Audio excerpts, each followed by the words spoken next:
Le jour de son anniversaire, pourquoi ne pas entrer dans la peau d'un scientifique et partir à la découverte du monde vivant? C'est une des activités proposées par l'Éprouvette. Alors, il est plus gluant parce qu'on lui a fait subir quelque chose. Je vais vous montrer une moitié de cerveau. Voilà. Ça, c'est un vrai cerveau. On dirait en pâte à modeler. Alors, c'est quelqu'un qui a donné en fait son corps à la science. Ça me dégoûte ce truc. Alors, ce que je vous propose, c'est qu'on démarre, qu'on aille s'asseoir autour de la table. Alors, vous êtes là pour 2 heures dans le laboratoire de l'Éprouvette, donc à l'Université de Lausanne. Ce laboratoire, il est destiné à des gens qui veulent découvrir ce que font les scientifiques dans leur laboratoire, quel type d'expérience ils font, quels instruments ils utilisent. Il existe des scientifiques qui prennent, par exemple, des plantes carnivores. Alors ça, c'est des scientifiques qu'on appelle les botanistes. On peut dormir avec les yeux ouverts parce qu'on peut être funambule. Qu'est-ce qui se mange? Alors le but de l'Éprouvette, c'est de faire découvrir les sciences et le métier de scientifique et de chercheur aux gens qui n'ont pas accès d'habitude à un laboratoire. Aujourd'hui, on a une petite troupe d'enfants. On va partir à la chasse d'êtres vivants sur le campus de l'université, qu'on pourra ensuite observer, que ce soit au microscope ou à la loupe binoculaire. Que ce soit une guêpe, ça. Non, En fait, il y a des mouches qui ressemblent aux abeilles et aux guêpes. Hé, c'est quoi ces trucs là?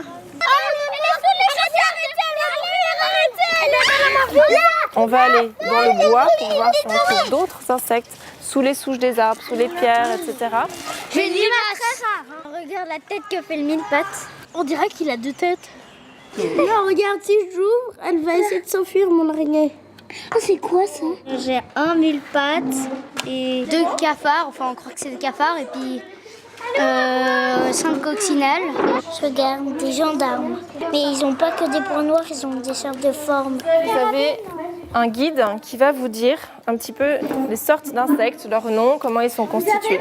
Alors le but de ce laboratoire, c'est aussi de faire descendre, disons, le scientifique de sa fameuse tour d'ivoire, de casser son image compliquée, complexe, inaccessible, de montrer que c'est possible pour quelqu'un qui n'a jamais fait de science de faire des expériences de science, de les comprendre. Je vais essayer de mettre un petit peu plus nette. Voilà, regarde là.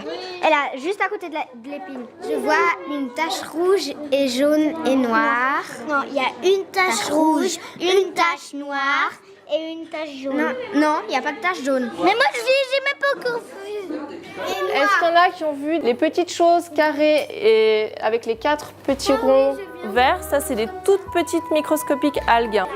En fait, les scientifiques, pour moi, c'est des gens qui travaillent et qui observent beaucoup de choses. Et ils essayent de trouver autre chose, de découvrir le monde.